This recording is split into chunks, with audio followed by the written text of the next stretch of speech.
সমাস সমাস শব্দের অর্থ হচ্ছে সংক্ষেপ, মিলন, একাধিক পদের একপদীকরণ, সংগ্রহ, সমর্থন। তো সমাস শব্দের যে অর্থগুলো এগুলা কিন্তু মনে রাখতে হবে। সংক্ষেপ, মিলন, একাধিক পদের একপদীকরণ, সংগ্রহ, সমর্থন। সমাসের যেটা সংজ্ঞা, তো সেটা হচ্ছে কি, বাক্যের মধ্যে পরস্পর সম্পর্কিত একাধিক পদের এক শব্দে পরিণত হওয়ার নাম হচ্ছে সমাস।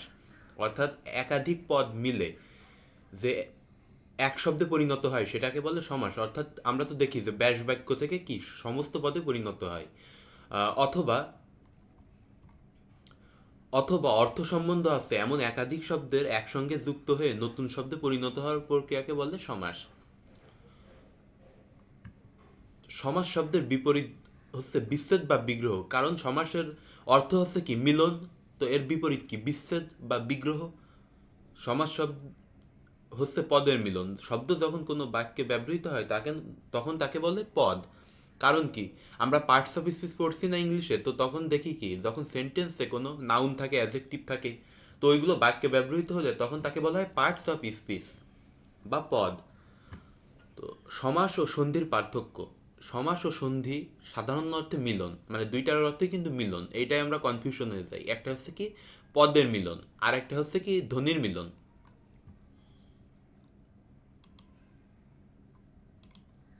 সমাস শব্দের সন্ধি বিচ্ছেদ হচ্ছে সম প্লাস অস, সেটা হচ্ছে কি সমাস। তো সমাস শব্দটি কীট প্রত্যয় সাধিত শব্দ এবং এর প্রত্যয়গত বিশ্লেষণ হচ্ছে সম, অস, অ।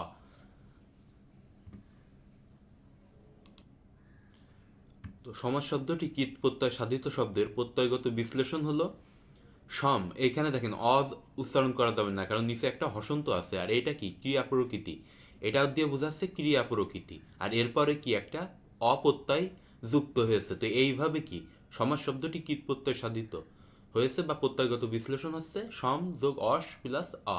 এটা হচ্ছে কি ক্রিয়া প্রকৃতি। সমাস শব্দটি তৎসম বা সংস্কৃত ভাষার শব্দ, দুই পারিভাষিক শব্দ। মানে সমাস শব্দটি কি কি, এক তৎসম বা সংস্কৃত ভাষা শব্দ, দুই এটা হচ্ছে একটা পারিভাষিক শব্দ, তিন এটা একটা বিশেষ্য পদ, চার এটা একটা বাংলা ব্যাকরণের শব্দতত্ত্ব বা রূপতত্ত্বে আলোচিত হয়, কারণ সমাসে পদ বা শব্দের মিলন হয় এবং নতুন অর্থবোধক শব্দ সৃষ্টি হয়। তো এটা আলোচনা করা হয় কিসে, শব্দতত্ত্ব বা রূপতত্ত্বে। সমাসের প্রকারভেদ। সমাস মূলত চার প্রকার। এক, দ্বন্দ্ব কর্মধারয়। সমাস মূলত চার প্রকার। এক, দ্বন্দ্ব সমাস। দুই, কর্মধারয় সমাস। তৎপুরুষ সমাস। চার, বহুব্রীহি সমাস। এই যে বর্তমান যে বাংলা ব্যাকরণের 21 সাল থেকে যে বইটা, সেখানে বলা হচ্ছে সমাস চার প্রকার, আর আগে বলা হতো যে প্রধানত চার প্রকার। তো সমাস প্রধানত ছয় প্রকার: দ্বন্দ্ব, কর্মধারয়, তৎপুরুষ, বহুব্রীহি, দ্বিগু, অব্যয়ীভাব। দ্বিগু সমাসকে অনেক ব্যাকরণবিদ কর্মধারয় সমাসের অন্তর্ভুক্ত করেছে, আবার কেউ কেউ কর্মধারায় কেউ তৎপুরুষ সমাসের অন্তর্ভুক্ত বলে মনে করেন। এদিক থেকে সমাস মূলত চার প্রকার: তো দ্বন্দ্ব, তৎপুরুষ, বহুব্রীহি আর অব্যয়ী ভাব। কিন্তু সাধারণভাবে ছয়টা সমাসের আলোচনা করা হয়। এছাড়াও আছে প্রিয়াদি, নিত্য, অলুক ইত্যাদি সমাস। তো যেটা যে পুরাতন বই 96 থেকে 2000 সাল পর্যন্ত পরিচালিত, সেইটাই ছয় প্রকার, আর বর্তমানে যেটা 21 সাল থেকে সেটাই হচ্ছে চার প্রকার। তো সমাসের প্রতিটি মোট পাঁচটি, অর্থাৎ ব্যাস বাক্য, সমস্যামান পদ, সমস্ত পদ, পূর্বপদ ও পরপদ। তো প্রতিটি জিনিসটা কি, প্রতিটি হচ্ছে কি অনেকটা প্রত্যয় বা এর যেগুলো অংশ, যা দিয়ে হচ্ছে সমাস নিষ্পন্ন হয়, তো তাকে বলা হয় প্রতিটি। সমস্ত পদকে ভাঙলে যে বাক্য পাওয়া যায় তাকে বলা হয় ব্যাস বাক্য, সমাস বাক্য বা বিগ্রহ বাক্য। সমস্ত পদকে ভাঙলে অর্থাৎ কি, এই ছোটটা মানে সময়সূচি, এইটা কি, এখানে যে সময়সূচি ছিল এইটা কিন্তু হচ্ছে সমস্ত পদ। তো এইটাকে ভাঙলে যে বাক্য পাওয়া যায় তাকে ব্যাস বাক্য, সমাস বাক্য বা বিগ্রহ বাক্য বলে। এইটা হচ্ছে ব্যাস বাক্য, সমাস বাক্য বা বিগ্রহ বাক্য। অর্থাৎ এই যে এগুলার কি বিচ্ছেদ থাকে ভিতরে, আর এটা একসাথে থাকে, এটা কি সমস্ত পদ। তো সমস্যমান পদগুলো মিলে যে যে পদ গঠিত হয় তাকে বলা হয় সমস্ত পদ, সমাস নিষ্পন্ন পদ বা সমাসবদ্ধ পদ। এই ছোটটা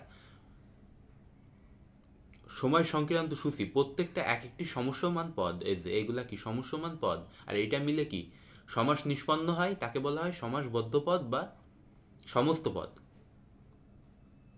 সমস্ত পদের পূর্বের বা প্রথম অংশটুকু পূর্বপদ এখানে সময় শব্দটি পূর্বপদ, এখানে কি সময় সূচি ছিল, তো সময়টা পূর্বপদ আর সূচিটা হচ্ছে কি পরপদ বা উত্তরপদ।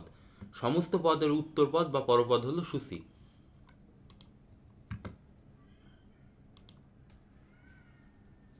তো দেখি সমাসের পদের যে প্রাধান্যতা এটা কি আছে।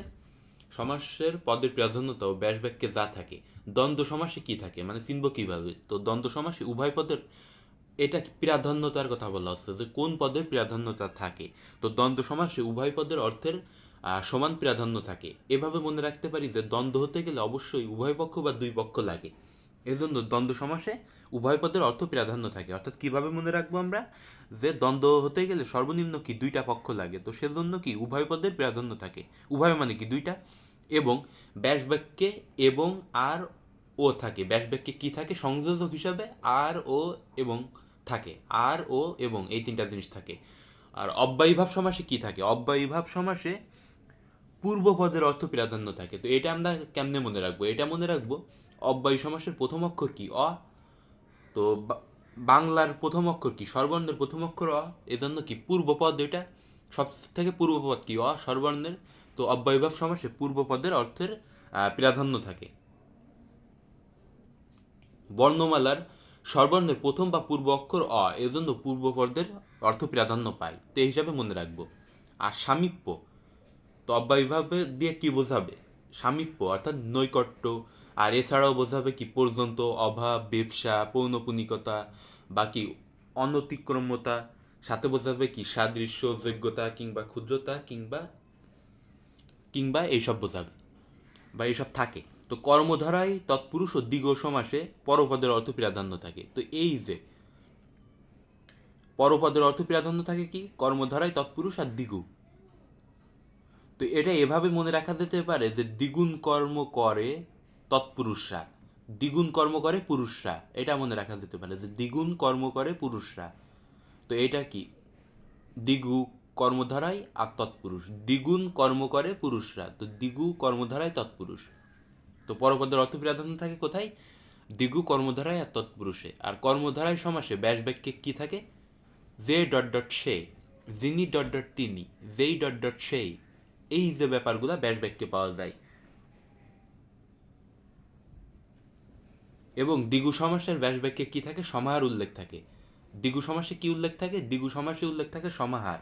আর তৎপুরুষ সমাসে কি বিভক্তি লোপ পায়, অর্থাৎ বিভক্তির লোপে যে সমাস হয় সে, বিভক্তির লোপে যে সমাস হয় সেটাই কি তৎপুরুষ সমাস। তো বহুব্রীহি সমাসে কোনো পদেরই অর্থের প্রাধান্যতা পায় না। আমরা জানি কোনো দ্রব্য কিছু পরিমাণে বহু বা বেশি হয় তাহলে তার প্রাধান্য থাকে না। কারণ দেখেন বহু বিরিহি, তো আমরা এটা কিভাবে মনে রাখবো, আমরা এইভাবে মনে রাখবো যে আমরা জানি কোনো দ্রব্য বা কিছু যদি পরিমাণে বহু বা বেশি হয় তাহলে কি তার আর প্রাধান্য থাকে না। অর্থাৎ কি মানুষের কাছে কি দুর্লভ বস্তুরই প্রাধান্যতা থাকে। তো আমরা এভাবে মনে রাখবো কি বহুব্রীহির কোনো পদেরই অর্থ প্রাধান্যতা নেই। এজন্য বহুব্রীহি সমাসে কোনো পদেরই অর্থ প্রাধান্যতা থাকে না। এবং ব্যাস বাক্যে কি থাকে, ব্যাস বাক্যে থাকে যার, যাতে ইত্যাদি থাকে।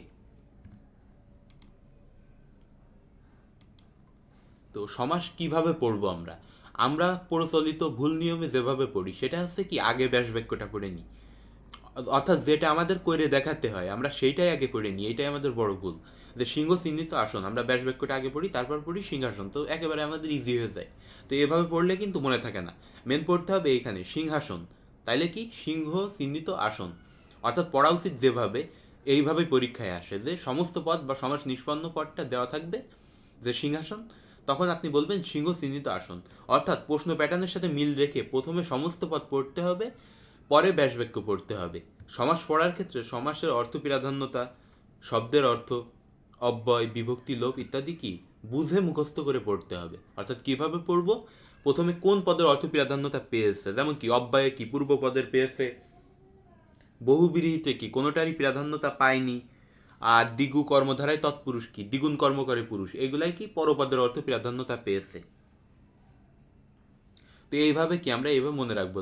যাই হোক, তো সমাস পড়ার ক্ষেত্রে সমাসের অর্থ প্রাধান্যতা, শব্দের অর্থও কিন্তু জানতে হবে, তাহলে কি মনে রাখা সুবিধাজনক হবে। তো অব্যয়, বিভক্তি, লোপ ইত্যাদি বুঝে মুখস্থ করতে হবে। তো সমাস মনে রাখার কৌশল, এবার ব্যাস বাক্যে কি কি যে সংযোজক থাকবে সেগুলো মনে রাখবো। ব্যাস বাক্যে এবং ও আর থাকলে হয় দ্বন্দ্ব সমাস। ব্যাস বাক্যে কি থাকে? এবং ও আর।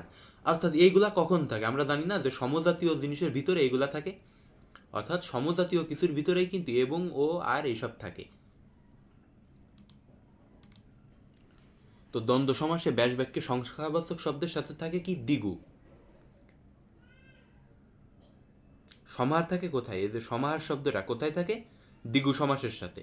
সমাহার শব্দটা কোথায় থাকে? দ্বিগু সমাসের সাথে। আর ব্যাস বাক্যে যে ডট ডট সে, যিনি ডট ডট তিনি, মাঝে যে, অর্থাৎ মাঝে কি যে থাকবে, আর যে ডট ডট যিনি, জেডটি ডট ডিট সেটা থাকলে কি সেটা কর্মধারয় সমাস হবে। তো দ্বন্দ্ব সমাস কোনটা? যেটা সেমের মাঝে কি থাকে সেটা কি অ্যান্ড থাকে না, আমরা জানি। তো ঠিক সেই রকম এবং ও আর থাকলে হয় দ্বন্দ্ব, অর্থাৎ উভয় পদের যাতে প্রাধান্যতা থাকে। আর যে ডট যার শেষে থাকলে, শেষে যদি যে বা যার থাকে তাহলে সেটা হবে কি? বহুব্রীহি সমাস। শেষে যে বা যার থাকলে কি হবে? বহুব্রীহি সমাস হবে।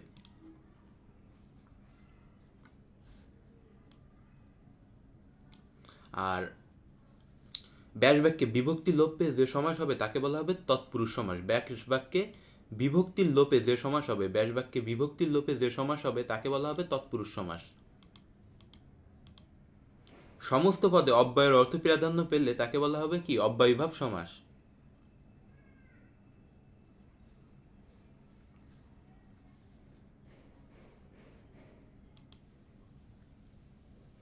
তো আমরা আমাদের বই থেকে দেখে নিব এখন, মানে যে 2020 সাল বা 21 সালের পূর্ব পর্যন্ত যে বইটা ছিল সেইটা। তো দ্বন্দ্ব সমাস, যে সমাসে প্রত্যেকটি সমস্যমান পদের অর্থ প্রাধান্য থাকে তাকে বলা হয় দ্বন্দ্ব সমাস। তাল ও তমাল, তাল তমাল, দোয়াত ও কলম, দোয়াত কলম। এখানে তাল ও তমাল, দোয়াত ও কলম প্রতিটি পদেরই অর্থের প্রাধান্যতা কি সমস্ত পদে রক্ষিত হয়েছে। এই দেখেন সেম জিনিস না, এগুলো সমজাতীয়। তো এইগুলা থাকলে কি দ্বন্দ্ব সমাস হবে। আর ভেতরে দেখেন সেই ও আছে।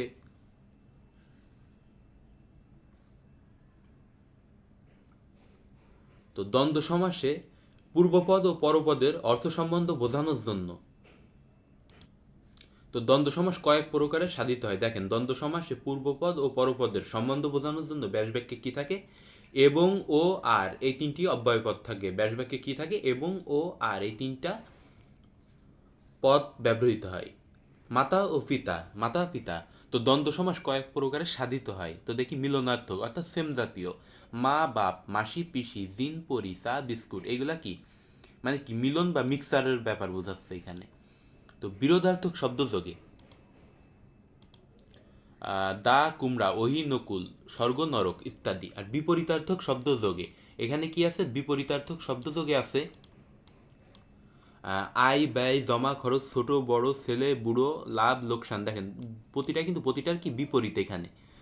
আর সংখ্যাবাচক শব্দযোগে 7, 5, 9, 6, 7, 17, 19, 20। সমার্থক শব্দযোগে, সমার্থক শব্দযোগে আছে কি? হাট বাজার, ঘর দুয়ার, কলকারখানা, মোল্লা মৌলবী, খাতা পত্র। এগুলা কি সব সমার্থক হিসাবে নেওয়া হচ্ছে এখানে। যে হাট বাজার, ঘর দুয়ার, কলকারখানা, মোল্লা মৌলবী, খাতা পত্র ইত্যাদি। আর দুটা সর্বনাম যোগে অর্থাৎ প্রোনাউন যাকে বলি আমরা, যা তা যে সে যথা তথা তুমি আমি এখানে সেখানে। দেখেন here there, you and me, যথা, এখানে আছে কি এগুলা কি দ্যাট বুঝাবে। তো যা তা দুটি ক্রিয়া যোগে অর্থাৎ দেখাশোনা, যাওয়া আসা, চলাফেরা, দেওয়া থোয়া।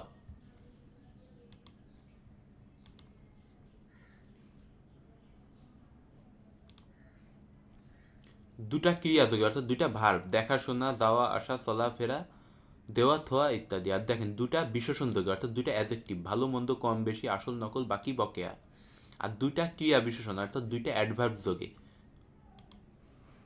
দুইটা অ্যাডভার্ব যোগে কি হচ্ছে? ধীরে সুস্থে, আগে পাশে, আকারে ইঙ্গিতে। এইগুলা কি? অ্যাডভার্ব। দেখেন এইগুলা কেন অ্যাডভার্ব? এইগুলা হচ্ছে কি ক্রিয়াকে, হচ্ছে কি ক্রিয়াকে মডিফাই বা বিশেষণ করে। তো দেখি ধীরে অর্থাৎ ধীরে ধীরে কোনো কাজ করা, তো এইরকম। আর আগে পাশে এগুলা কি প্লেস বোঝাচ্ছে। তো এইগুলা হচ্ছে ক্রিয়া বিশেষণ। অলুক দ্বন্দ্ব, যে দ্বন্দ্ব সমাসে কোনো সমসমান পদের বিভক্তি লোপ হয় না তাকে অলোক দ্বন্দ্ব বলে। যেমন দুধে ভাতে জলে স্থলে দেশে বিদেশে হাতে কলমে, এইগুলা কি অলোক দ্বন্দ্ব। অর্থাৎ দেখেন এখানে লোপ পায়নি, অলুক অর্থাৎ কি লোপ পায়নি। তো দুধে ভাতে যে এ বিভক্তি ছিল, জলে স্থলে দেশে বিদেশে হাতে কলমে যে এ বিভক্তিটা ছিল, তো সেটা কি লোপ পায়নি এখানে, এজন্য অলুক দ্বন্দ্ব। তিন বা বহু পদে দ্বন্দ্ব সমাস হলে তাকে বলা হয় বহুপদী দ্বন্দ্ব। যেমন সাহেব বিবি গোলাম, দেখেন একসাথে তিনটা, এতক্ষণ তো আমরা দুইটা দেখে আসছিলাম, এখানে তিনটা। এখন আমরা দেখব কর্মধারায় সমাস, অর্থাৎ আমাদের 2 নম্বর যে সমাসটা সেটা হচ্ছে কি আমাদের 2 নম্বর যে সমাসটা সেটা হচ্ছে আমাদের কর্মধারায় সমাস।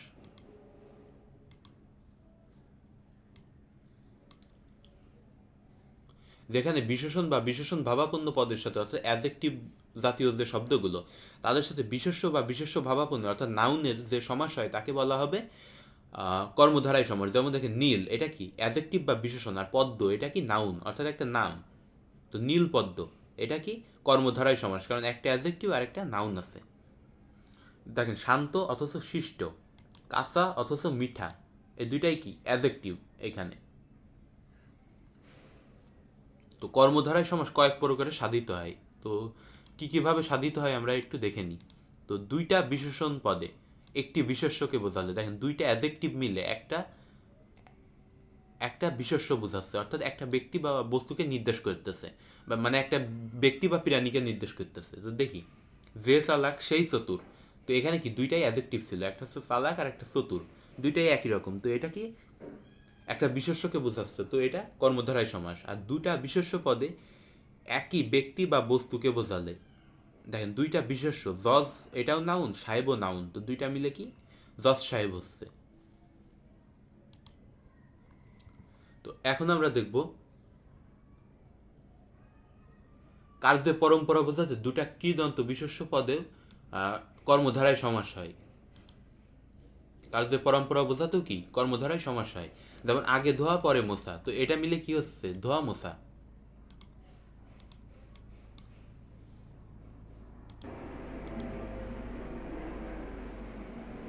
পূর্বপদে স্ত্রীবাচক বিশেষণ থাকলে কর্মধারায় সমাসে সেটা হয় পুরুষবাচক। যেমন সুন্দরী যে লতা হয়ে যায় কি সুন্দর লতা সমস্ত পদে, মহতি যে কীর্তি মহাকীর্তি। পূর্বপদে কু বিশেষণ থাকলে পরপদে প্রথমে স্বরধ্বনি থাকলে কু স্থানে হয় কদ। যেমন কু যে অর্থ, অর্থ কি কদার্থ, কু যে আচার কদাচার। আর বিশেষণ মহান বা মহৎ শব্দ পূর্বপদ হলে মহৎ ও মহান স্থানে হয় কি মহা। যেমন দেখেন মহান ছিল সেটা হয়ে গেল মহা, আর এখানে ছিল মহৎ সেটা হয়ে গেল মহা। অর্থাৎ মহৎ বা মহান থাকলে সেটা হয়ে যায় মহা অনলি সমস্ত পদে। যেমন হয়েছে মহানবী।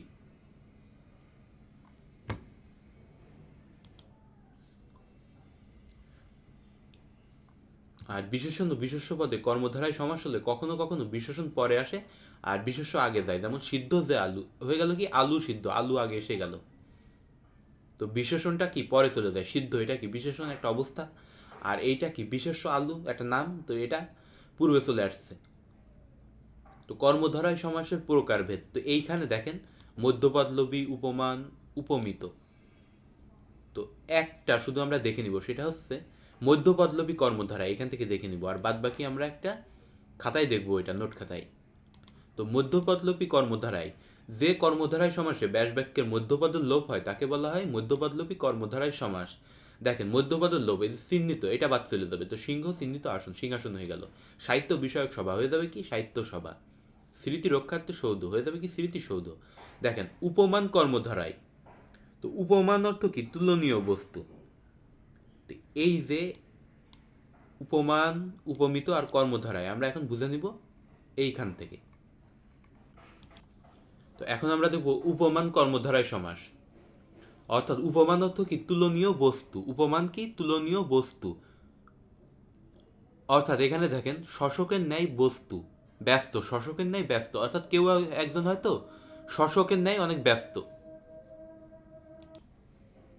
তো এখানে কি উপমান কর্মধারায় সমাস, উপমিত কর্মধারায় সমাস, আর রূপক কর্মধারায় সমাস আছে এখানে আমাদের। তো এই তিনটার সাথে অনেকটা মিল আছে, তো এই জন্য এই তিনটা আমি একসাথে করেছি। তো উপমান অর্থ কি তুলনীয় বস্তু, উপমান অর্থ কি? তুলনীয় বস্তু। অর্থাৎ আমি যদি বাইরের কোনো কিছুর সাথে কোনো কিছু তুলনা করি, যদি আমি বলি তুষারের ন্যায় শীতল, অর্থাৎ আমার কাছে যদি কোনো পানি থাকে, আমি যদি বলি তুষারের ন্যায় শীতল, তো সেক্ষেত্রে কি হবে? তুষারটা হবে আমার উপমান, অর্থাৎ কার সাথে তুলনা করতেছি আমি সেটা হচ্ছে উপমান। আর উপমেয় কি? অর্থাৎ তুলনীয় বস্তু, এটা হচ্ছে কি? তুলনীয় বস্তু, উপমান। তো প্রত্যক্ষ যে বস্তুটা সেটা হচ্ছে এখানে আছে শীতল। তো এখানে দেখি প্রত্যক্ষ কোনো বস্তুর সাথে পরোক্ষ কোনো বস্তুর তুলনা করলে প্রত্যক্ষ বস্তুটিকে বলা হবে উপমেয়, অর্থাৎ যেটা প্রত্যক্ষ, আমি যেটা অভিজ্ঞতা লাভ করছি বা যেটা আমার কাছে, তো সেটা হচ্ছে উপমেয়। আর যার সঙ্গে তুলনা করা হবে তাকে বলা হবে উপমান। উপমান ও উপমেয়ের মধ্যে একটা সাধারণ ধর্ম থাকবে। উপমান ও উপমেয়ের মধ্যে কি থাকবে? একটা সাধারণ ধর্ম থাকবে, যা কি হবে? সত্য ও বাস্তব। তো চেনার উপায়, যে কোনো একটা পদে বিশেষণ হবে, সাধারণত পূর্ব পদ হয় কি? বিশেষণ। তো উপমান উপমেয়ের মাঝে ন্যায় শব্দ বসবে। উপমান উপমেয়ের মাঝে কি বসবে? ন্যায় শব্দটা বসবে। তো দেখি, শশকের ন্যায় ব্যস্ত, শশ ব্যস্ত। অরুণের ন্যায় রাঙা, অরুণ রাঙা। কাজলের ন্যায় কালো, কাজল কালো। তুষারের ন্যায় শীতল, তুষার শীতল। ঘনের ন্যায় শ্যাম, ঘন শ্যাম। তো এইখানে কি? যে কোনো একটা পদ বিশেষণ হবে। তো এখানে বিশেষণ কি? ব্যস্ত বিশেষণ, রাঙা বিশেষণ, অরুণের ন্যায় রাঙা, কাজলের ন্যায় কালো, কালো বিশেষণ, তুষারের ন্যায় শীতল বিশেষণ অ্যাজেক্টিভ, আর ঘনের ন্যায় শ্যাম, তো এইটাও কি? অ্যাজেক্টিভ। তো এখানে ঘন শ্যাম বলতে মেঘকে বোঝাচ্ছে। এখন আসি উপমিত কর্মধারায়, অর্থাৎ যাকে তুলনা করা হয়, অর্থাৎ আমার কাছে যে জিনিসটা প্রত্যক্ষ। উপমান দেখেন তুলনীয় বস্তু, আর এইটা কি? যাকে তুলনা করা হয় তা হচ্ছে উপমেয়। তো যার সঙ্গে তুলনা করা হয় তা উপমান, অর্থাৎ যার সঙ্গে তুলনা করব সেটা হচ্ছে উপমান। আমি যদি বলি চাঁদের ন্যায় মুখ, তো চাঁদ হবে আমার উপমান আর মুখটা হবে প্রত্যক্ষ, সেটা হবে উপমেয়। তো যে কর্মধারায় সমাস উপমেয় পদের সাথে উপমান পদের সমাস হয় তাকে বলা হয় উপমিত কর্মধারায় সমাস। চেনার উপায় হচ্ছে সবগুলো পদই বিশেষ্য হবে, অর্থাৎ এখানে কি অ্যাজেক্টিভ ছিল, এখানে অ্যাজেক্টিভ থাকবে না, এটা সবগুলো কি? নাউন হবে। তো বাহুল্যতা, দেখি বাহুল্যতার ন্যায়। ফুলকুমারী, ফুলের ন্যায় কুমারী। চাঁদমুখ, চাঁদের ন্যায় মুখ। পুরুষ সিংহ, সিংহর ন্যায় পুরুষ। দেখেন এখানে কিন্তু কোনোটাই অ্যাডজেক্টিভ নেই, সিংহও নাউন পুরুষও নাউন। কমলের ন্যায় কর, অর্থাৎ কি? ফুলের মতো হাত, তো দুইটাই কি? নাউন এখানে। আর বাহু আর লতা, অর্থাৎ হাত আর লতা, দুইটাই কি? এখানে নাউন। রূপক কর্মধারায় উপমান উপমেয়র মধ্যে অভিন্ন কল্পনা করা হলে তাকে রূপক, অর্থাৎ কি? এটা বাস্তব না। দেখেন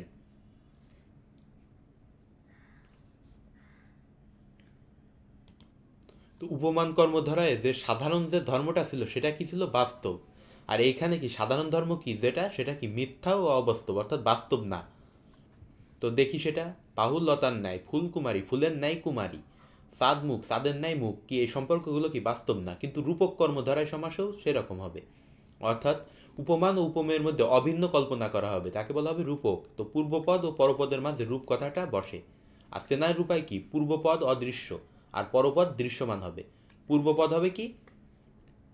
অদৃশ্য, আর পরপদ দৃশ্যমান। যেমন বিদ্যা দেখা যায়, যায় না, কিন্তু পরেরটা কি? সাগর, এটা দেখা যায়। পিরান রূপ পাখি, অর্থাৎ পিরান দেখা যায় না, পাখি দেখা যায়। বিষাদ রূপ সিন্ধু, আর মাঝে কি? রূপ কথাটা অলওয়েজ থাকবে। এবার আসবো তৎপুরুষ সমাস। তৎপুরুষ কি? বিভক্তির লোপে যে সমাস হয় সেটাকে আমরা বলি তৎপুরুষ সমাস। অর্থাৎ পূর্বপদের বিভক্তির লোপে যে সমাস হয় তাকে বলা হয় তৎপুরুষ সমাস।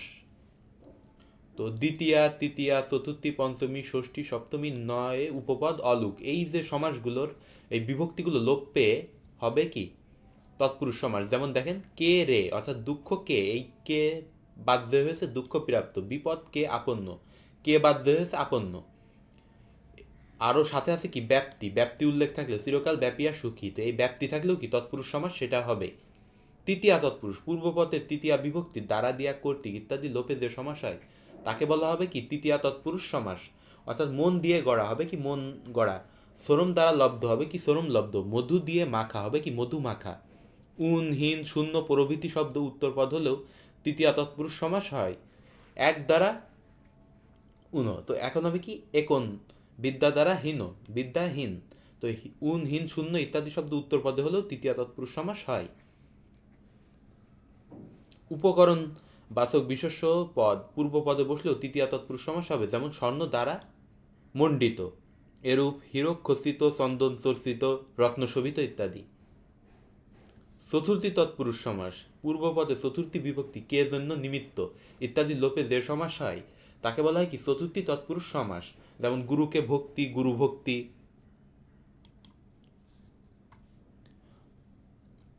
অর্থাৎ কে জন্য নিমিত্ত, এই নিমিত্ত মানে কি, নিমিত্ত হচ্ছে কি হেতু বা কারণ বোঝায়, অর্থাৎ কারণ কে জন্য বা কোন কারণে সেটা হচ্ছে নিমিত্ত, অর্থাৎ উদ্দেশ্য কি। তো লোপে যে সমাস হয় তাকে বলা হয় চতুর্থী তৎপুরুষ সমাস। গুরুকে ভক্তি, গুরু ভক্তি, আরামের জন্য কে দ্বারা, আরাম কে দ্বারা, বসতের নিমিত্ত বাড়ি, তো বাড়িটা কিসের জন্য, বসতের জন্য, তো বিয়ের জন্য পাগলা, বিয়ে পাগলা, এরূপ ছাত্রাবাস, ছাত্রের আবাস, তো এই যে ডাকের জন্য যে মাসুল, তোষকাউ, শিশুমগল, মুসাফিরখানা, হজ যাত্রা, মালগুদাম, রান্নাঘর, মাপকাঠি, বালিকা বিদ্যালয়, পাগলাগারদ ইত্যাদি। তো পঞ্চমী তৎপুরুষ সমাস পূর্বপদে পঞ্চমী বিভক্তি হতে থেকে ইত্যাদি লোপে যে সমাস হয় তাকে বলা হবে কি পঞ্চমী তৎপুরুষ সমাস। খাঁচা থেকে ছাড়া, বিলাত থেকে ফেরত, এগুলা কি পঞ্চমী তৎপুরুষ সমাস। অর্থাৎ কি থাকে সেটা, শ্রুত, আগত, ভিত, গৃহীত, তো এগুলা দিয়ে কি বোঝায়, শ্রুত, আগত, ভীত, গৃহীত, বিরত, মুক্ত, উত্তীর্ণ, পালানো, ভ্রষ্ট ইত্যাদি। ষষ্ঠী তৎপুরুষ সমাস অর্থাৎ পূর্বপদে ষষ্ঠী বিভক্তি র এর লোপে যে সমাস হয় তাকে বলা হয় ষষ্ঠী তৎপুরুষ সমাস। চায়ের বাগান, চা বাগান, রাজার পুত্র, রাজপুত্র, খেয়ার ঘাট, খেয়া ঘাট, দেশের সেবা, দিল্লির ঈশ্বর, বাদরের নাচ, পাটের ক্ষেত্রে, এই যে ষষ্ঠী তৎপুরুষ, এটা কিন্তু বেশি ইম্পর্টেন্ট একটা বিভক্তি। তো র এর লোপে যে সমাস হয় তাকে ষষ্ঠী তৎপুরুষ সমাস বলে। তো এখন ষষ্ঠী তৎপুরুষের কিছু ফিচার আমরা দেখে নিব। সেটা হচ্ছে কি, ষষ্ঠী তৎপুরুষ সমাসে রাজা থাকলে, ব্যাস বাক্যে যদি রাজা থাকে তাহলে তা হয়ে যাবে রাজ, পিতা মাতা, আর ভ্রাতা স্থল হয়ে যাবে কি পিতৃ, মাতৃ, আর ভ্রাতৃ। যেমন গজনীর রাজা, রাজা ছিল সেটা হয়ে গেছে রাজ, রাজার পুত্র, রাজপুত্র, পিতার ধন, পিতৃধন, মাতার সেবা, মাতৃসেবা, ভ্রাতার স্নেহ, ভ্রাতৃ স্নেহ, পুত্রের বধূ, পুত্র বধূ, পরপদের সহ, তুল্য, নিপ, পিরায়, সহ, প্রতিম, এইসব শব্দ থাকলেও কি ষষ্ঠী তৎপুরুষ সমাস হয়। তো কালের কোনো অংশবোধক শব্দ তা পূর্বে বসে, যেমন অনহেল, পূর্বভাগ, অর্থাৎ দিনের পূর্বভাগ, পূর্বাহ্ন, অর্থাৎ কালের কোনো অংশবোধক শব্দ থাকলে, পরে থাকলে তা এসে যাবে কি পূর্বে। পরপদে রাজি, গিরাম, বৃন্দ, গণ, জুত প্রভৃতি সমষ্টিবাচক শব্দ থাকলে তা কি ষষ্ঠী তৎপুরুষ সমাস হবে, যথা ছাত্রের বিন্দু, ছাত্রবিন্দু, গুণের গ্রাম, গুণগ্রাম, হস্তিজুত, হস্তিজুত। তো শিশু, দুগ্ধ ইত্যাদি শব্দ পরে থাকলে স্ত্রীবাচক পূর্বপদ পুরুষবাচক হয়, যেমন মৃগীর শিশু হয়ে গেল কি মৃগ শিশু, সাগির দুগ্ধ হয়ে গেল কি শাক দুগ্ধ। তো এইভাবে ব্যাস বাক্যে রাজা শব্দ পরে থাকলে তা সমস্ত পদে তা আগে আসে, যেমন পথের রাজা, রাজপথ, হাঁসের রাজা, রাজহাঁস, অলুক ষষ্ঠী তৎপুরুষ, ঘোড়ার ডিম, মাটির মানুষ, হাতের পাশ, মামার বাড়ি, সাপের পা, মনের মানুষ, কলের গান ইত্যাদি। কিন্তু ভ্রাতুষ পুত্র এটা কি নিপাতনে সিদ্ধ। সপ্তমী তৎপুরুষ পূর্বপদে সপ্তমী বিভক্তি এ অন্তস্থাত্তে লোপে যে সমাস হয় তাকে সপ্তমী তৎপুরুষ সমাস বলে, যেমন গাছে পাকা, গাছ পাকা, দিবাই নিদ্রা, দিবা নিদ্রা, এরূপ বাকপটু, গোলা ভরা, তালকানা, অকাল মৃত্যু, বিশ্ববিখ্যাত, ভোজনপটু, দানেবীর। নয় তৎপুরুষ সমাস কি না বাচক, ন এ অব্যয়, না, নেই, নয়া ইত্যাদি পূর্বে বসে যে তৎপুরুষ সমাস হয় তাকে বলা হয় নয় তৎপুরুষ সমাস। তো ন আচার, অনাচার, ন কাতর, অকাতর, এছাড়াও গঠিত হতে পারে কিসে, এই দেখেন ন দ্বারা কি বোঝায় এখানে, সেটা হচ্ছে অভাব, ভিন্নতা, অল্পতা, বিরোধ, অপ্রশস্ত,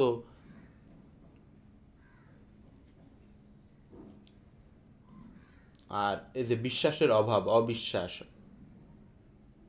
এই অ দিয়ে কি বোঝাচ্ছে ন, অর্থাৎ, আর এখানে দেখেন বিশ্বাস, বিশ্বাসের অভাব, লৌকিক, কেশা, অকেশা, সুর, অসুর, অর্থাৎ কি এগুলো বিপরীত অর্থ প্রকাশ করতেছে।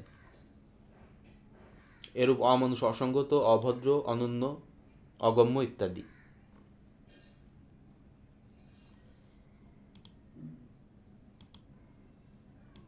বহুব্রীহি সমাস অর্থাৎ যে সমাসে সমসমান পদগুলোর কোনোটির অর্থ না বুঝিয়ে অন্য কোনো কিছু বোঝাবে তাকে বলা হবে বহুব্রীহি সমাস। যেমন বহু বিরীহি অর্থাৎ ধান আছে যা, সেটা হচ্ছে কি বহু বিরীহি। এখানে বহু কিংবা বিরীহি কোনোটিরই অর্থের প্রাধান্য নেই, যার বহু ধান আছে এমন লোককে এখানে বোঝানো হচ্ছে। আরও আছে বহুব্রীহি সমাসে সাধারণত যার, যাতে ইত্যাদি শব্দ ব্যাসবাক্যে ব্যবহৃত হয়। আয়তলোচন যার, আয়তলোচনা স্ত্রী। এখন মহান আত্মা যার, মহত্তা। স্বচ্ছ সলিল যার, স্বচ্ছ সলিলা। নীল বসন যার, নীল বসনা। স্থির প্রতিজ্ঞা যার, স্থির প্রতিজ্ঞ। ধীর বুদ্ধি যার, ধীর বুদ্ধি। সহ কিংবা সহিত শব্দের সঙ্গে অন্য পদের বহুব্রীহি সমাস হলে সহ ও সহিত এর স্থলে দন্তস্ব হয়। যেমন বান্ধব সহ বর্তমান, সবান্ধব। সহ উদার যার, সহোদর, সোদর। এরূপ সজল, সফল, সদর্প, সলজ্জ, সকল্যাণ ইত্যাদি। বহুব্রীহি সমাসে পরপদে মাতৃ, পত্নী, পুত্র, স্ত্রী ইত্যাদি শব্দ থাকলে এই শব্দগুলোর সঙ্গে ক যুক্ত হয়। যেমন নদী মাতা, নদী মাতৃ যার, নদী মাতৃক। বিগত হয়েছে পত্নী যার, বি পত্নীক। এরূপ সস্ত্রীক, অপুত্রক ইত্যাদি। বহুব্রীহি সমাসে পরপদে চূড়া থাকলে সমস্ত পদে তা হয়ে যাবে কি চূড়, এবং কর্মসমুচে তা হয়ে যাবে কর্মা। সমস্ত পদে তা হয়ে যাবে কর্মা। যেমন চন্দ্র চূড়াজার, চন্দ্র চূড়। বিচিত্র কর্মজার, বিচিত্র কর্মা। গন্ধ শব্দ স্থানে গন্ধি বা গন্ধ হবে, অর্থাৎ সুগন্ধ যার, সুগন্ধি। পদ্মের ন্যায় গন্ধ যার, পদ্ম গন্ধি। মৎস্যের ন্যায় গন্ধ যার, মৎস্য গন্ধা। তো বহুব্রীহি সমাসে সমস্ত পদে অক্ষি শব্দের স্থলে অক্ষ এবং নাভি শব্দ স্থলে হবে কি নাভ। যেমন কমলের ন্যায় অক্ষি যার, কমলাক্ষ। পদ্ম নাভিতে যার, সেটা হবে কি পদ্মনাভ। এরূপ পূর্ণ নাভ। তো এরকম কি বহুব্রীহি সমাসের আরো প্রকারভেদ আছে, সেটা হচ্ছে কি 8 প্রকার। সমানাধিকরণ, ব্যাধিকরণ, ব্যতিহার, নয় মধ্যপদলোপী, প্রত্যয়ন্ত, আর অলুক আর সংখ্যাবাচক। তো সমানাধিকরণ অর্থাৎ পূর্বপদ বিশেষণ ও পরপদ বিশেষ্য হলে তাকে বলা হবে কি সমানাধিকরণ বহুব্রীহি সমাস বলা হবে। যেমন হত হয়েছে সিরিজার, হতশ্রী। খোশ মেজাজদার, খোশ মেজাজ। এরূপ কি ঋত সর্বস্ব, উচ্চ শির। পীতাম্বর, নীলকণ্ঠ। জবরদস্তি, সুশীল, সুশ্রী। বদবখত, কম বক্ত ইত্যাদি। তো ব্যাধিকরণ সমাস, বহুব্রীহি সমাসের পূর্বপদ এবং পরপদ কোনোটি যদি বিশেষণ না হয় তাকে বলা হবে কি ব্যাধিকরণ, অর্থাৎ কোনোটাই অ্যাজেক্টিভ হবে না। আসিতে বীর যার, কথা সর্বস্ব যার, কথা সর্বস্ব। তো ব্যতিহার বহুব্রীহি অর্থাৎ ক্রিয়ার পারস্পরিক অর্থে ব্যতিহার হবে। এ সমাসে পূর্বপদে আ এবং উত্তর পদে রস্যই থাকবে, অর্থাৎ পূর্বপদ পূর্বেরটায় আ আর পরপদে রস্যই থাকবে। যেমন হাতে হাতে যে যুদ্ধ। হাতাহাতি, এ দেখেন পূর্বে হাতা, পরে কি আকার আছে, আর হাতি পরে কি রস্যই কার আছে। তো কানে কানে যে কথা, কানা কানি। পূর্বে দেখেন কা না, পরে কি আ আছে, আর উত্তর পদে কি নি, অর্থাৎ কি রস্যই আছে।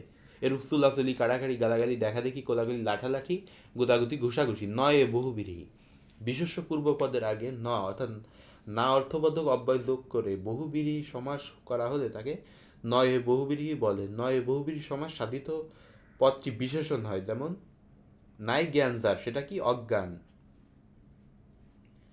বে হেড যার অর্থাৎ নাই হেড যার, সেটা হচ্ছে বে হেড। নাই সারা যার, না সার। তো নাই ঝঞ্ঝাট, নির্ঝঞ্ঝাট। তো নি ভুল যার অর্থাৎ নাই কোনো ভুল যার, সেটা হচ্ছে নির্ভুল। তো না জানা যান, নয় জানা, সেটা কি অজানা বা না জানা। দেখেন অজানা বা না জানা এটা কিন্তু মনে রাখতে হবে। আবার নাই তার যার, সেটা হচ্ছে কি বে তার। নাই অন্ত যার, অনন্ত। নাই হুশ যার, বে হুশ। নাই পরোয়া যার, বে পরোয়া।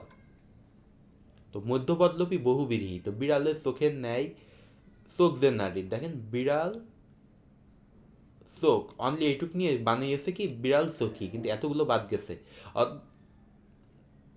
বহুব্রীহি সমাসের ব্যাখ্যার জন্য ব্যবহৃত বাক্যাংশের কোনো অংশ যদি সমস্ত পদে লোপ পায় তাকে বলা হবে মধ্যপদলোপী বহুব্রীহি। অর্থাৎ দেখেন ব্যাখ্যার অংশ যে চোখের ন্যায় যে চোখ, তো এইটা বাদ দিছে, ব্যাখ্যা অংশ বাদ দিছে, তাহলে হচ্ছে কি বিড়ালের চোখ। তো বিড়াল চোখই। হাতে খড়ি দেওয়া হয় যে অনুষ্ঠানের, সেটা হচ্ছে কি হাতে খড়ি। তো এটা কি মধ্যপদলোপী বহুব্রীহি। এবার আসবো প্রত্যয়ন্ত বহুব্রীহি, অর্থাৎ যে বহুব্রীহি সমাসের সমস্ত পদে আ, এ, ও ইত্যাদি প্রত্যয় যুক্ত হয় তাকে বলা হয় প্রত্যয়ন্ত বহুব্রীহি, অর্থাৎ শেষে আ এ ও ইত্যাদি যুক্ত হবে, তাকে বলা হবে প্রত্যয়ন্ত বহুব্রীহি। যেমন একদিকে চোখ যার, এক চোখা আ, সেটা দেখেন চোখ প্লাস আ, চোখা। আর ঘরের দিকে মুখ যার, ঘর মুখ ও আসছে, ঠিক আছে, মুখ প্লাস ও, মুখ। তো অলুক বহুব্রীহি, যে বহুব্রীহি সমাসে পূর্ব বা পরপদের কোনো পরিবর্তন হবে না, তাকে হচ্ছে অলুক বহুব্রীহি বলবে। অলুক বহুব্রীহি সমাসে সমস্ত পদটি বিশেষণ হয়, যেমন মাথায় পাগড়ি যার, মাথায় পাগড়ি, গলায় গামছা যার, গলায় গামছা। এরূপ আছে কি কানে কলম, গায়ে পড়া, হাতে বেড়ি, মাথায় ছাতা, মুখে ভাত, কানে খাটো ইত্যাদি। তো নিপাতনে সিদ্ধ অর্থাৎ নিয়ম বহির্ভূত, যেটা কোনো নিয়মের অধীন নয়। তো দুদিকের অপর যার অন্তর্গত, দুদিকে অপজার দ্বীপ, অন্তর্গত অপজার অন্তরীপ, নরাকারের পশু যে, নরপশু, জীবিত থেকেও যে মৃত, জীবন মৃত, পণ্ডিত হয়েও যে মূর্খ, পণ্ডিত মূর্খ। আর সংখ্যাবাচক দেখেন, পূর্বপদ কি সংখ্যা আর পরপদ কি বিশেষণ বোঝালে তাকে বলা হবে সংখ্যাবাচক বহুব্রীহি। পূর্বপদ সংখ্যা, পরপদ বিশেষ্য হলে সেটা হবে সংখ্যাবাচক বহুব্রীহি।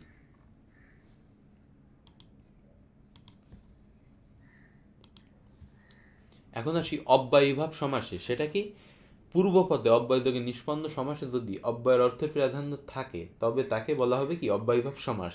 অব্যয়ীভাব সমাসে কেবল অব্যয়ের অর্থযোগে ব্যাস বাক্যটি রচিত হয়, যেমন জানু পর্যন্ত লম্বিত, আ আ জানু। তো মরণ পর্যন্ত, আ মরণ। সামীপ্য, উপ।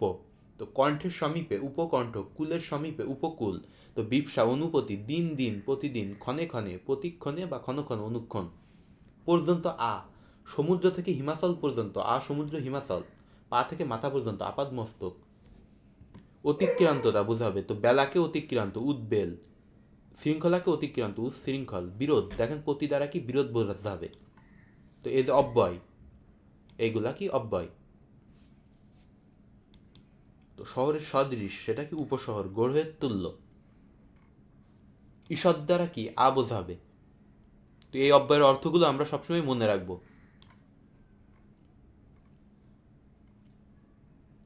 সাথে দেখেন লাস্টে আছে কি ক্ষুদ্র অর্থে দেখি উপগ্রহ, নদী, এগুলা কি ক্ষুদ্র অর্থে ব্যবহৃত হয়েছে। প্রতিদ্বন্দ্বী অর্থে প্রতিপক্ষ, প্রত্যুত্তর। আর উল্লেখিত প্রধান ছয়টি সমাস ছাড়াও কয়েকটি অপ্রধান সমাস আছে, অর্থাৎ কি দ্বিগু, কর্মধারায়, তৎপুরুষ, বহুব্রীহি, দ্বন্দ্ব। এই যা ছয়টা পড়ে আসলাম তার সাথে কি প্রাদি, নিত্য, উপপদ, অলুক এইসব সমাস আছে। তো প্রাদি সমাসটা কাকে বলে? পরপতি, অনু প্রভৃতি অব্যয়ের সঙ্গে যদি কীট প্রত্যয় সাধিত বিশেষ্যের সমাস হয় তবে তাকে বলা হয় প্রাদি সমাস। তো পরকৃষ্ঠ যে বচন, পরবচন, এরূপ পরি চতুর্দিকে যে ভ্রমণ, পরিভ্রমণ। তো পরপরতি, অনু এইসব থাকলে সেটা কি প্রাদি সমাস বোঝাবে। আর নিত্য সমাস বোঝাবে যে সমাসে সমসমান পদগুলো নিত্য সমাসবদ্ধ থাকে, ব্যাস বাক্যের দরকার হয় না, তাকে বলা হবে কি নিত্য সমাস।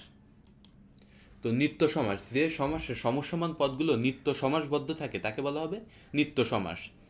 তো নিত্য সমাস দেখি তদর্থবাচক বা ব্যাখ্যামূলক শব্দাংশ বা বাক্যাংশ যোগে এগুলোর অর্থ বিশদ করবে, যেমন অন্য গিরাম, গিরামান্তর, কেবল দর্শন, দর্শন মাত্র, অন্য গৃহ, গৃহান্তর। আবার সাথে আছে কি অন্য গৃহ, গৃহান্তর। তো কাল সাপ, তুমি, আমি ও সে, আমরা, দুই এবং 90, এটা কি 92। তো নিত্য সমাস আর প্রিয়াদি সমাস আমরা এইগুলার কি এক্সাম্পল সহ এর যে ডেফিনেশন, এই দুইটাই এক্সাম্পল সহ মনে রাখার চেষ্টা করব, কারণ এরা কি পরিমাণে খুবই কম। তো এখন অনুশীলনী থেকে কিছু দেখে নিই। বহু নির্বাচনী সমাসের মাধ্যমে গঠিত হয় নতুন শব্দ। সমাসের মাধ্যমে কি গঠিত হয়? নতুন শব্দ। সমাসবদ্ধ পদকে বলা হয় সমস্ত পদ। ব্যাস বাক্যে কাকে বলে? সমস্যমান পদ। কাকে ব্যাখ্যা করে? ব্যাস বাক্য কাকে ব্যাখ্যা করে? সমস্যমান পদকে ব্যাখ্যা করে ব্যাস বাক্য। পরীক্ষার নিয়ন্ত্রক পরীক্ষার সময়সূচি স্কুল কলেজে পাঠানোর নির্দেশ দিয়েছেন। এই বাক্যে সময়সূচি কোন পদ? এটা কি সমস্ত পদ, কারণ সময় বিষয়ক সূচি। তো অর্থের প্রাধান্যের ভিত্তিতে বাংলা সমাস 4 প্রকার, মানে প্রধানত যদি বলা হয় 4 প্রকার, বর্তমান বই অনুযায়ী 4 প্রকার, অর্থাৎ 2021 সালের যে বই তা অনুযায়ী 4 প্রকার। তো নিচের কোনটি দ্বন্দ্ব সমাসের উদাহরণ? 9, 6। দেখেন এরা কিন্তু সমজাতীয়, তো আর দুই পক্ষ লাগে এটা জানছিলাম, তো এটা কি দ্বন্দ্ব সমাস। তো নিচের কোনটি কর্মধারয় সমাসের উদাহরণ? হাত ঘড়ি, নিচের কোনটি ব্যাস বাক্যে যে যোজক রয়েছে সেটা হচ্ছে কি বেগুন ভাজা, অর্থাৎ ভাজা যে বেগুন। উপমিত কর্মধারায় সমাসের উদাহরণ কোনটি? সাদ আর মুখ। উপমিত কর্মধারায় সমাসের উদাহরণ কোনটি? সাদ ও মুখ। উপমিত কর্মধারায় সমাসের উদাহরণ সাদ মুখ। এখন দেখেন এটা কেমনে বুঝলাম আমরা উপমিত কর্মধারায়, কারণ উপমান হতো যদি যে কোনো একটা অ্যাডজেক্টিভ থাকতো। এখানে দেখেন পূর্বপদ বা পরপদ কোনোটাই অ্যাডজেক্টিভ নাই, তো এটা কি আমি উপমিত কর্মধারায় বলবো। আর এর ভিতর যে সম্পর্কটা এটা কিন্তু অবাস্তব। সাদ আর মুখ এটা কিন্তু কখনোই এক হতে পারে না, তো এই যে সম্পর্ক সেটা অবাস্তব। কিন্তু আমরা আগে উপমান কর্মধারায় পড়ছিলাম কি, পড়ছিলাম যে শশকের ন্যায় ব্যস্ত, কি এটা স্বাভাবিক হতেই পারে। কাজলের ন্যায় কালো, তো এইগুলা কি বাস্তব ছিল। বা তুষারের ন্যায় মানে তুষারের ন্যায় শীতল, তো এগুলা কি বাস্তব ছিল। কিন্তু চাঁদের ন্যায় মুখ অথবা কি সিংহের ন্যায় পুরুষ, এগুলো কি অবাস্তব। তো এইগুলা কি দুইটাই নাউন আবার অবাস্তব, তাহলে কি উপমিত কর্মধারায়। নিচের কোনটিতে উপমেয় পদের মাঝে উপমান পদের অভেদ কল্পনা, অর্থাৎ অভেদ কল্পনা করা হলে সেটা কি রূপক কর্মধারায় সমাস হয়, যেমন মন রূপ মাঝি, অর্থাৎ কি দুইটারই সেম ধরা হয়, যে মন মাঝির মতো। অর্থাৎ কি সবসময় এটা কি পরিবর্তন হয় বা দোলে, এটা বোঝাচ্ছে। তো বিভক্তি লোপ পাওয়া তৎপুরুষ সমাসের উদাহরণ কোনটি? ছেলেকে ভুলানো, অর্থাৎ কে বিভক্তি দেখেন দ্বিতীয় যে কে বিভক্তি সেটা লোপ পেয়েছে। তো নিচের কোনটি অলুক তৎপুরুষ সমাসের উদাহরণ? তো গরুর গাড়ি দেখেন যে ষষ্ঠীর যে বিভক্তি সেটা লোপ পায়নি। কোন সমাসে পূর্বপদ ও পরপদের কোনটি অর্থ না বুঝি অন্য কিছু বোঝায়? সেটা হচ্ছে কি বহু বিরোহী। তো বহু বা বিরোহী কোনোটাই না বুঝিয়ে দেখেন বহু বিরোহী একটা সমাস, তো সেটা দিয়ে কি বোঝায়? অনেক ধান আছে যা তাকে বোঝায়। তো যে বহুব্রীহি সমাসের সমস্ত পদে পূর্বপদের বিভক্তি অক্ষুণ্ণ থাকে তাদেরকে বলা হবে কি অলুক বহুব্রীহি, অর্থাৎ কি কোনো বিভক্তি লোপ পায় না।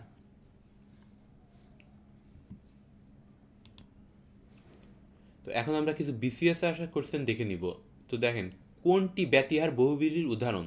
অর্থাৎ কানাকানি, কানে কানে যে কথা, জলে স্থলে, এটা কি অলুক দ্বন্দ্ব। অর্থাৎ কি দেখেন কোনো বিভক্তি লোপ পায়নি, আর জল আর স্থল দুইটা কিন্তু সমজাতীয়, এর জন্য কি হয়েছে দ্বন্দ্ব হয়েছে। আর পুষ্প সৌরভ, পুষ্পের ন্যায় সৌরভ কোন সমাসের উদাহরণ? এটা কি তৎপুরুষ সমাসের উদাহরণ। অর্থাৎ কি বিভক্তির লোপে যে সমাস হয়েছে, অর্থাৎ পুষ্পের ন্যায়, এই যে তো এই যে বিভক্তিটা লোপ পেয়েছে এজন্য হয়েছে তৎপুরুষ সমাস। তো বিস্ময়াপন্ন, বিস্ময়কে আপন্ন, এটা কি সঠিক বাক্য বিস্ময়কে আপন্ন। বহুব্রীহি সমাসবদ্ধ পদ কোনটি? অনমনীয়, এটা হচ্ছে বহুব্রীহি সমাসবদ্ধ পদ। জজ সাহেব, যিনি জজ তিনি সাহেব, এই যে যিনি ডট ডট তিনি, এটা কি কর্মধারায় সমাসে হয়। আর কি দুইটাই কি এখানে নাউন, অথবা কি অ্যাডজেক্টিভ হইলেও হয়, কিন্তু কি দুইটা মিলে কি এখানে দুইটা নাউন মিলে একটা পদকেই বোঝাচ্ছে, সেটা হচ্ছে কি কর্মধারায় সমাস। সমাস ভাষাকে কি করে সংক্ষেপ করে। নবান্ন শব্দটি কোন প্রক্রিয়ায় গঠিত? নব দেখেন অ প্লাস অর্থাৎ দুইটা অধ্বনি মিলে কিন্তু এটা গঠিত হয়েছে। নব যোগ অন্য, নবান্ন, দুইটা অ মিলে কি আকার মিলে নবান্ন হয়েছে, তো এটা কি সন্ধি দ্বারা। আলো ছায়া পদটি কোন সমাসের অন্তর্গত? আলো ও ছায়া, আলো ছায়া। তো কোনটি দ্বন্দ্ব সমাসের উদাহরণ? ভাই ও বোন দেখেন দুইটাই সেম জাতীয় আর ও আছে ভিতরে। আর জ্যোৎস্না শোভিত রাত মধ্যপদলোপী কর্মধারায় প্রত্যক্ষ কোনো বস্তুর সাথে পরোক্ষ কোনো বস্তুর তুলনা করলে প্রত্যক্ষ বস্তুটিকে কি বলা হবে? ওই যে প্রত্যক্ষ বস্তুটিকে বলা হবে উপমেয়। ঠিক আছে, প্রত্যক্ষ বস্তুটিকে বলা হয় উপমেয়, আর যার সাথে অর্থাৎ যার মান বা স্ট্যান্ডার্ডের সাথে তুলনা করবেন সেটাই হবে উপমান। তো চাঁদ মুখের ব্যাস বাক্য কোনটি? চাঁদের মতো মুখ, এটা কি চাঁদের মতো মুখ, এটা কি উপমিত কর্মধারায় সমাস আমার ছিল, আর এটা কি অবাস্তব, চাঁদের ন্যায় মুখ।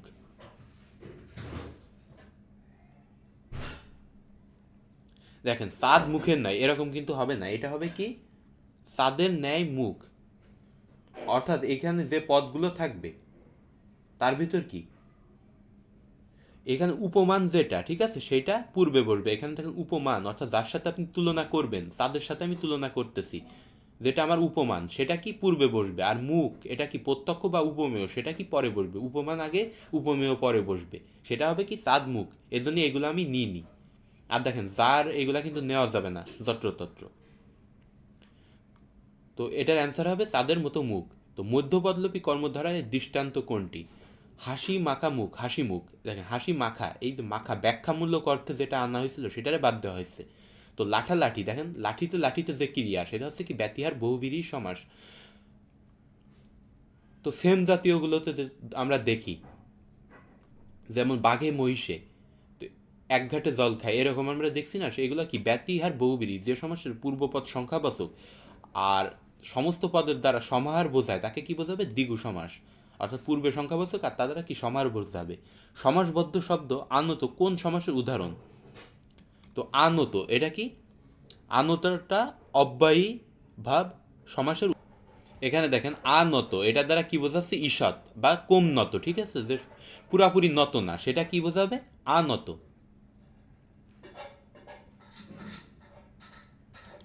অর্থাৎ আনত এটার দ্বারা বোঝাচ্ছে যে ঈষৎ নত। তো এই আনত দ্বারা বোঝানো হয়েছে এটা কি, অব্যয়ী ভাব। তো এই আ দ্বারা বোঝানো হয়েছে কি, আনত এর আ, এই আ যে অব্যয় এটা দ্বারা বোঝানো হয়েছে ঈষৎ অর্থাৎ কম। তো যে সমাসের ব্যাস বাক্য হয় না কিংবা তা করতে গেলে অন্য কোনো পদের সাহায্য নিতে হয় না তাকে বলা হয় নিত্য সমাস।